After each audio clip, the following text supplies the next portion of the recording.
Today we'll be looking at Spectre Miniatures Close Protection Officers Alpha. So when you buy this set, you're basically spending $8 to get two metal models.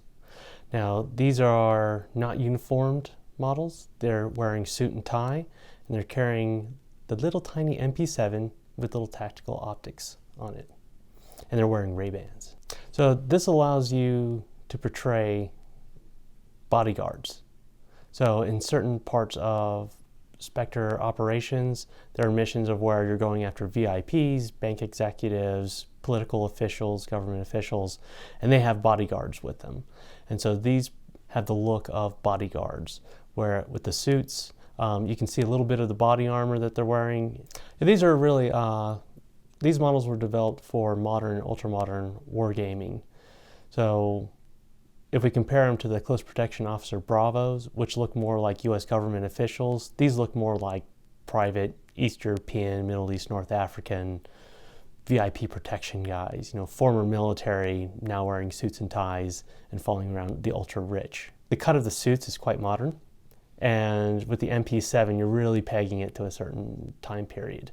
So I actually bought these for use in Reality's Edge, because it calls for a lot of submachine guns, which these guys are carrying, where the rules really favor concealment of weapons, and also has a bent towards corporate security.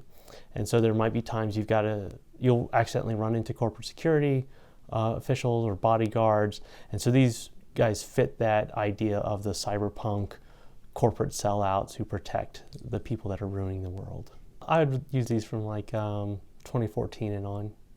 So that's why we're looking at ultra-modern contemporary times up to near future. Because of the weapons that they're carrying, you're really pegging them as like these are violent participants in the game. Whether you're controlling them or not, whether they're NPCs off to the side, you can make them part of your crew if you wanted to. Even though they're dressed like civilians, when they start carrying MP7 submachine guns, you're not a civilian anymore. So these are done in true scale 28mm, and because they're in civilian clothes, it is hard to blend them in with 28mm heroic scale. So if I put these guys next to GW 28mm, like their Imperial Guard characters, they would look like scrawny little dudes. And if you put them next to some of Anvil Industries models, the civilian ones, they're close, but they will look a little bit slimmer around the arms and the weapons. So really, when you look at true scale 28mm and you look at the weapons they're holding, that's what really tells you that this is true scale. It's just how tiny, because they're realistically proportioned. And realistic weapons are small and compact. That's what they're designed to be. Of course, when you're standing on a miniatures table 4 feet away, it's like, well, he's holding a tiny black thing in his hands. Well, I guess that it can be whatever you want it to be. So right now, I ordered these from the Spectre Operations website. Currently, they are in the process of getting a US distributor. I believe there's an individual in Texas who's doing a test run as of today, but I think there's also another distributor that's doing the rule book right now. So I think Spectre Operations realizes that not a lot of American customers want to pay shipping and handling for metal, because the package I got from them, I got a rare free shipping and handling, is a big heavy metal box, and that was the only reason I ordered the UK, is because of free shipping and handling.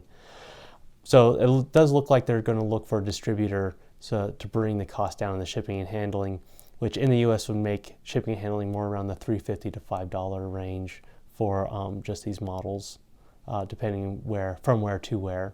So at $8 for the miniatures, $3.50 for shipping and handling if there's a US distributor, that's actually a decent price for this type of model. When you're looking at shipping from the UK, if you just bought these two guys, you're probably looking at $6 to $7 range. Spectre Operations does sell by weight. And since you're buying metal, it can get heavy.